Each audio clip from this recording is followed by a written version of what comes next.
Bienvenue pour ce nouvel épisode du Courrier des auditeurs. Vous êtes en compagnie de Valentin Floquet et François-Xavier Boulet. Bienvenue à toutes et à tous. Et cette semaine, donc, comme d'habitude, nous allons vous parler de l'actualité de la radio pour commencer.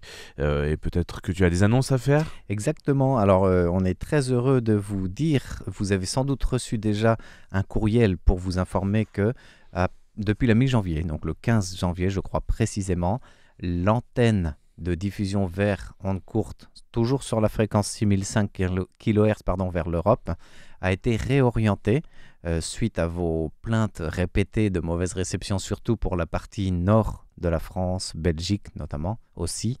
Eh bien, enfin, nos nos ingénieurs ont pu avoir des retours positifs de la partie bulgare, qui diffuse, qui est le relais de cette fréquence. Et du coup, notre antenne relais de... Alors, j'arrive jamais à bien prononcer le nom. Moi non plus, je t'avoue. Brinsborg. Je ne pourrais pas tous t'apporter de soutien. Voilà, donc en Bulgarie, eh bien, a accepté de tenter de réorienter, donc en changeant les degrés de cette diffusion.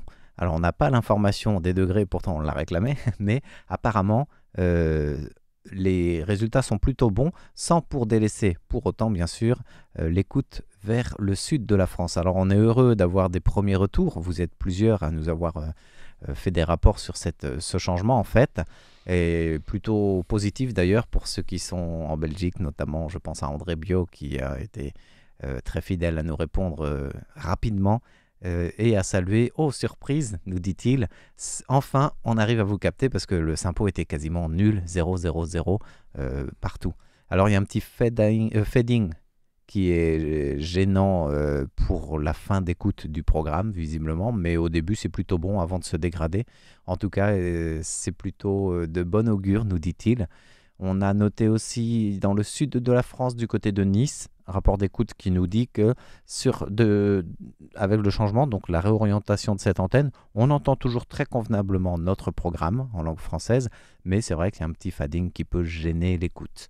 Voilà, donc on espère qu'il n'y aura pas trop d'impact négatif, mais la couverture semble bien meilleure pour nos pays francophones de la région.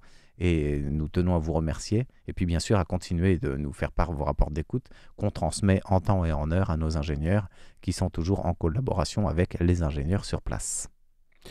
Voilà pour la partie radio. Oui. On a une autre petite annonce. En radio, oui. En radio, là c'est plus sur notre programme plutôt que technique. Vous avez dû suivre la semaine dernière, d'ailleurs vous êtes plusieurs à avoir aussi envoyé des réactions à cette émission, une émission spéciale de On en parle à Taïwan qui était animée non pas par un trio, enfin si, j'en faisais partie, avec Meg et Sasa.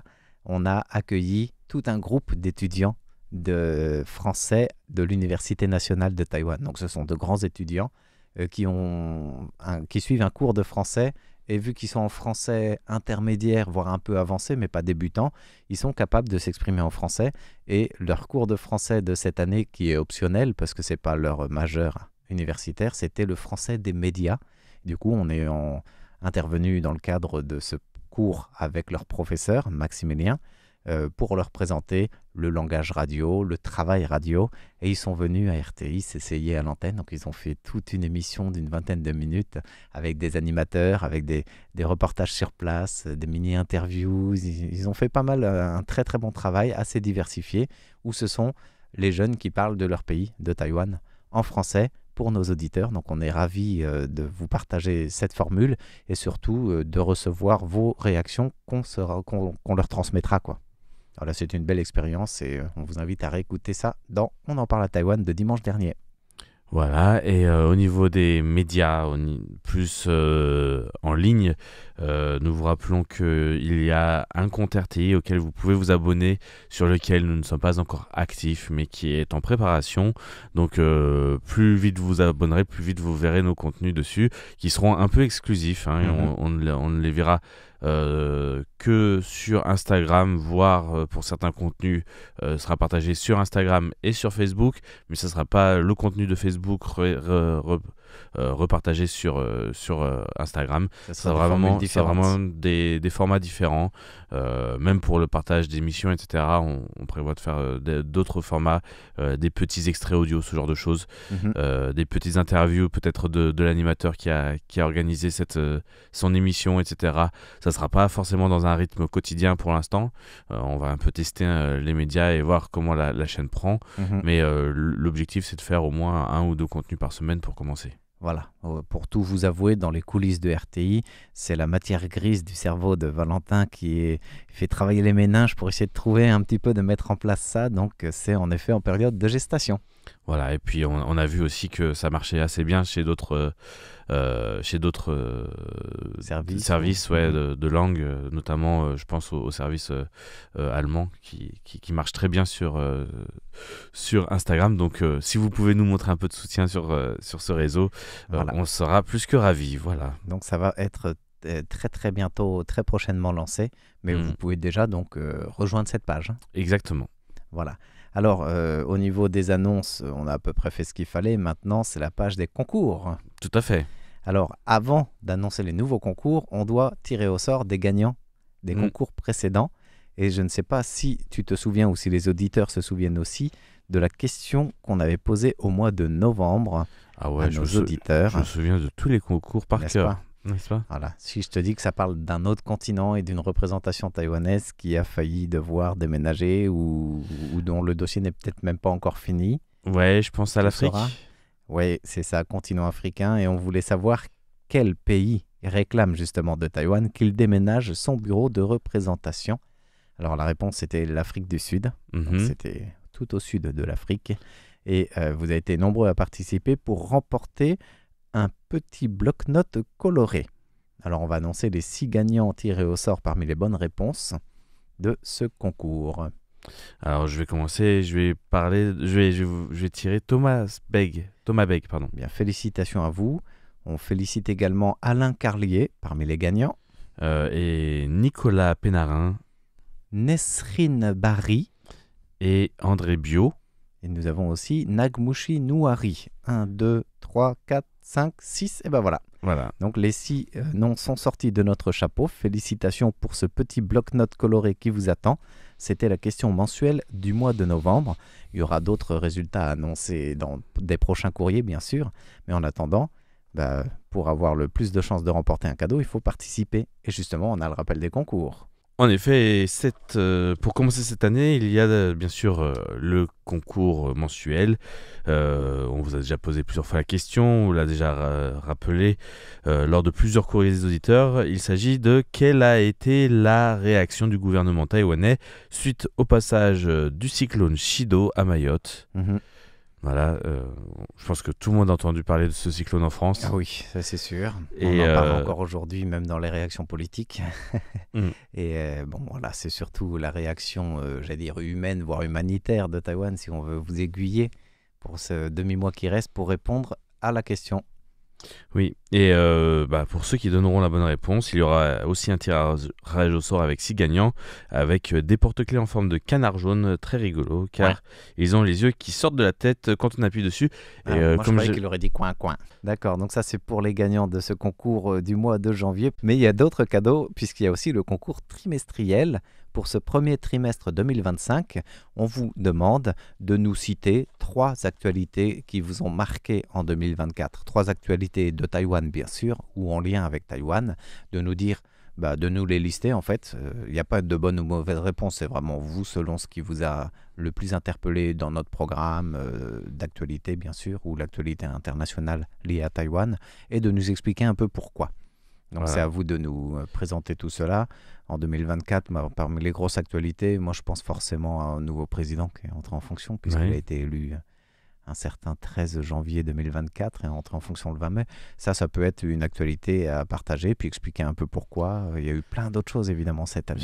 Bien sûr. Pour moi c'était le tremblement de terre, bien sûr. Oui, ça d'ailleurs, on a pas mal de gens qui l'ont listé. Le jour de mon anniversaire. Ah oui. En plus. Donc, ça n'a pas aidé. Mais ouais, donc voilà. Après, Et il y a puis, la rubrique sportive qui a été très riche. Il y a eu il y a eu le plein sociétal, d'actualités. énormément de choses. Au Parlement aussi. En espérant que les auditeurs vont plus se baser sur les informations qu'on essaie de transmettre à travers la radio C'est le but. que les médias français qui tournent un peu autour des mêmes sujets quand même, sans pas vouloir faux. trop critiquer. Voilà. C'est pas faux.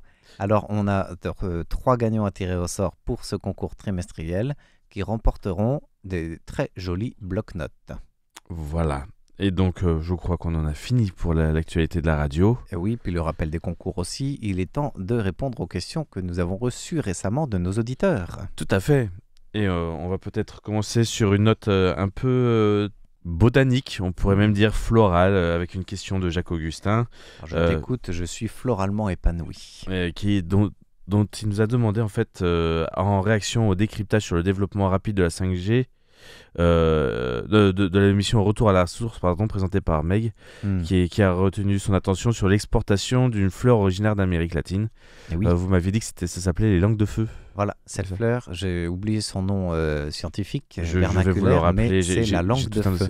Voilà, la langue de feu. Et, elle est assez connue parce qu'elle agrémente beaucoup cette période de fête, en fait, parce qu'elle est rouge et jolie. Et voilà. Et ce marché donc rapporte-t-il beaucoup à Taïwan et exporte-t-on des fleurs ou plantes vers l'Europe? Eh bien, j'ai toutes les informations. Alors, c'est un rapport qui date un peu. J'ai pas trouvé de rapport très récent, bizarrement, parce que c'est une association en fait qui s'occupe de rapporter ça dans le détail au niveau des fleurs.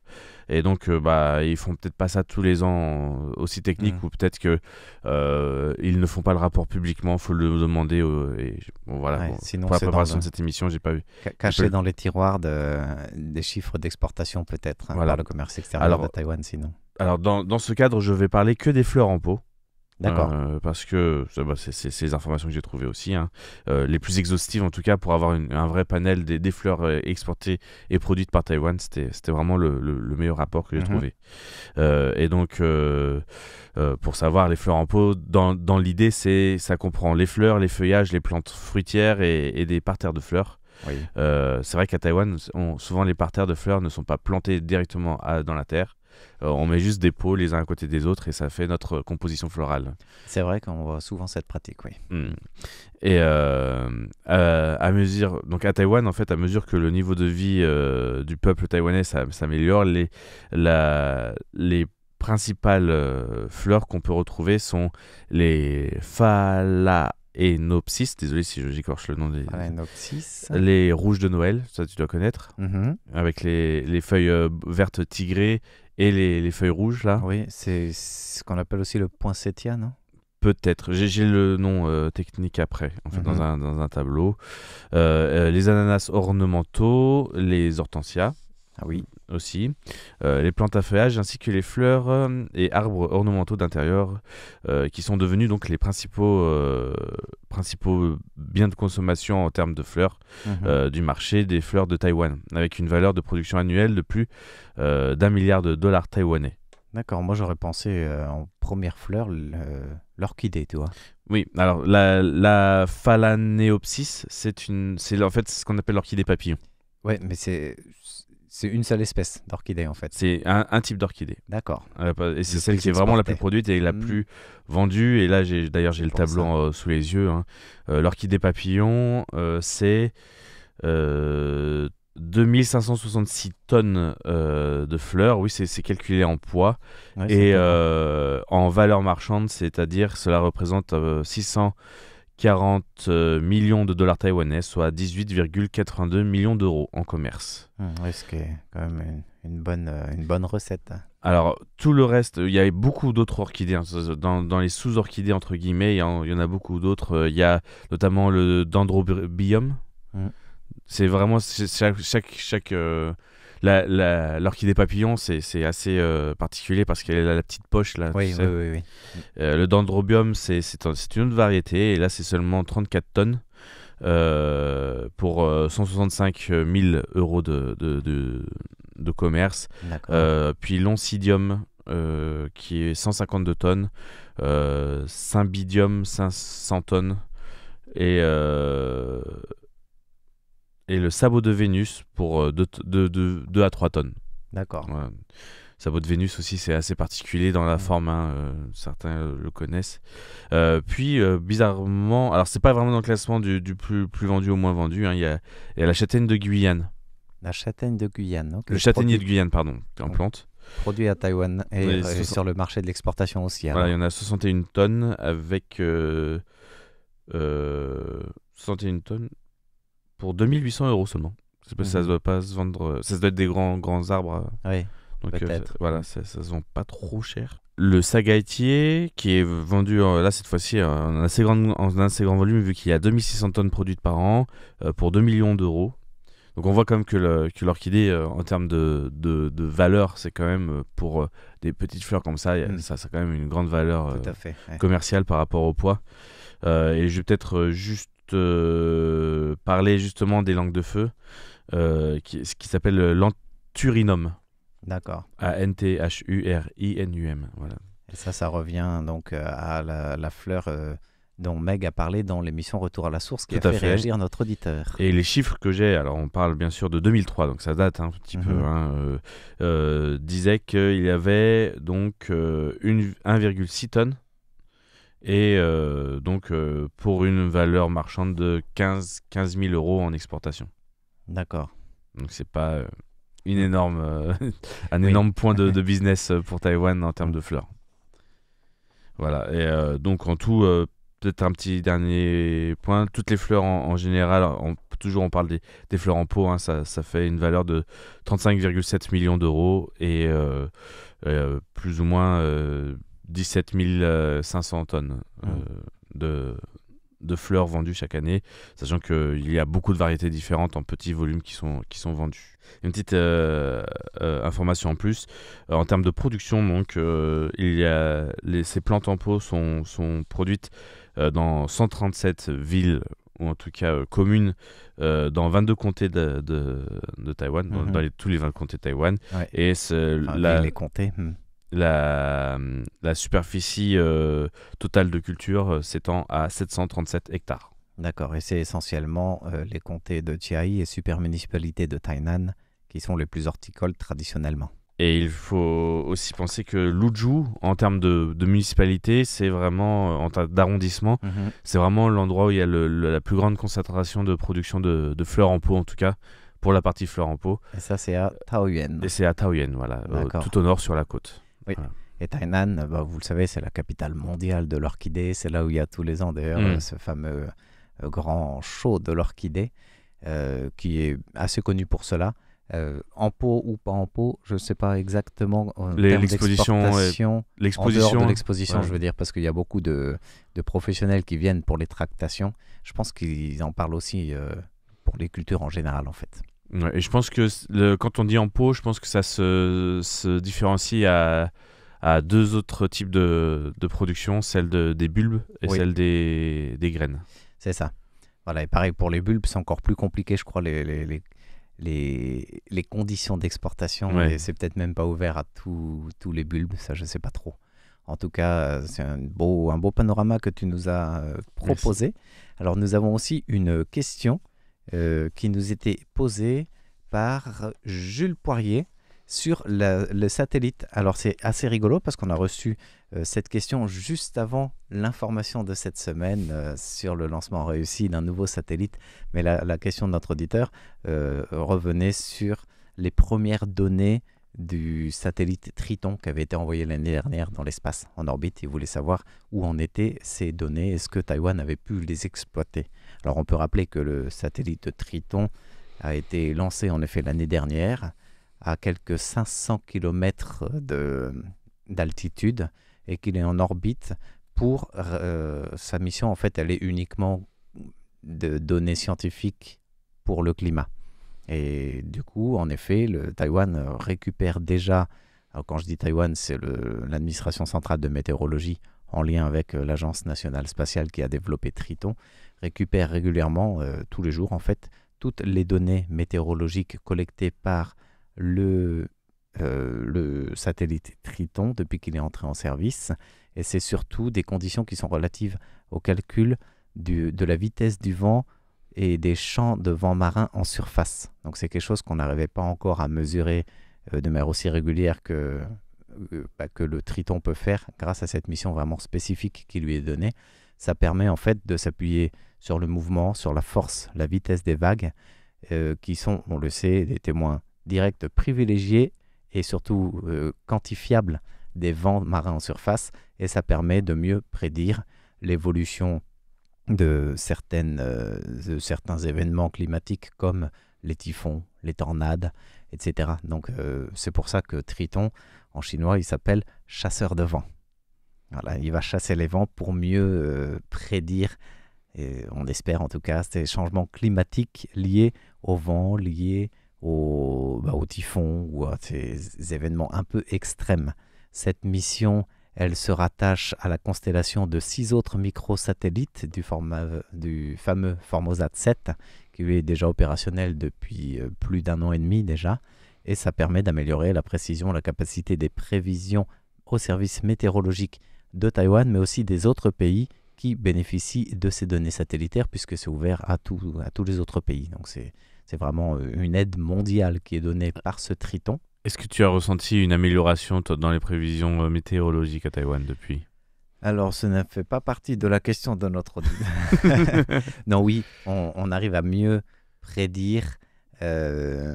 J'ai l'impression aussi que c'est un peu plus juste qu'avant. C'est ça, la trajectoire du typhon, mais pas mieux, c'est-à-dire pas forcément l'anticiper avec énormément d'avance, mais on sait mieux voir la trajectoire qu'il devrait prendre, et puis on mesure mieux, je crois, aussi la vitesse du vent, que des fois c'était assez malléable. En termes de prévision, il y avait Nvidia qui avait essayé de participer sur le dernier typhon, je crois que c'était sur le Kraton. Avec leur fameux Terre numéro 2. Voilà, avec leur énorme puissance de calcul, ils avaient essayé d'évaluer, ou en tout cas d'isoler le chemin qu'aurait dû parcourir le typhon. Tout à fait. Et c'est avéré qu'il avait pris un chemin différent. Ah. Mais bon. Alors, j'ai eu une émission qui développe un petit peu cette technologie de Nvidia en lien avec la météorologie aussi. Et c'était une interview, je crois, du responsable de l'agence centrale météorologie, un certain Chen Xiaoping à l'époque. Enfin, c'est toujours lui le responsable, mais l'interview dans l'émission de l'année dernière. Et on peut conclure, pour répondre à Jules Poirier, sur l'émission des satellites taïwanais, que le nouveau qui vient d'être envoyé cette semaine, c'est tout récent, il a été envoyé en orbite le 15 janvier. Il s'appelle Parus, P-A-R-U-S, T1A, pour son matricule de typhon, qui doit être en mission pendant 12 mois. Et en fait, on espère exploiter ces données. Là, c'est plutôt pour tester des nouveaux équipements technologiques, dont le premier est déjà réussi, puisque c'était essayer de le déployer en orbite basse terrestre, ce qui est fait avec succès, puisque quelques 30 minutes après son envol, il s'est détaché de la fusée comme prévu pour être placé en orbite comme prévu, et dans les instants qui ont suivi, il a réussi à déployer ses panneaux solaires et autres appareils, et à assurer la connexion avec le service de la TASA, qui est la NASA taïwanaise, donc l'agence spatiale, pour récupérer justement toutes ces premières données. Donc c'est une prouesse, parce que 8 heures après l'envoi en orbite, on a déjà les premières données collectées par ce typhon Parus T1A, dont le premier envoi avait été un échec, puisque la fusée envoyée par le Japon avait un peu explosé en vol en fin d'année dernière. Ce n'était que partie remise, et du reste, Taïwan fait partie de ceux qui ont pu envoyer des satellites dans l'envoi d'une fusée, cette fois-ci depuis les États-Unis.